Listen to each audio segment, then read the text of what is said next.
Hello guys, for the video, maglalaro daw si Jelian dito sa banting lote namin. Yan o, kung ano-anong ginagawa niya sa mukha niya.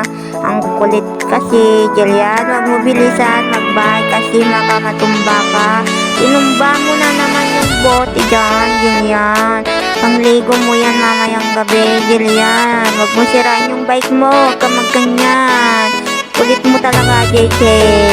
Yan o, yung bata o, kung ano ginagawa niya sa bike niya na o. Magbike ka na, Jelian, ayusin mo nga. Hindi ganyan, matumba ka pa, Jelian. Maghawak ka, wag mo bilisan magbike.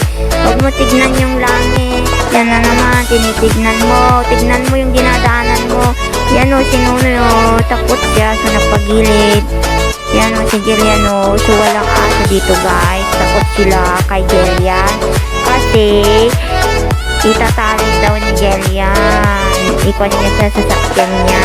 Yan o, si Jelian, wag mo bilisan magbike, Jelian. Bilis-bilis mo. Tapos hinahabol mo pa ako, Jelian. Wag mo akong habulin. Yan o, si Nonoy. Takot kay Jelian. Ipitin niya yung paa niya. Nagtatago si Nonoy. Yan o guys, takot kay Jelian. Kanina kasi pinagod ni Jelian. Tinakbo-takbo niya, dinali niya. So andito na sa likod ng bahay ni Andoy guys. Yan o, si Nonoy takot. Bye bye guys. Bye bye. Bye bye. Bye bye.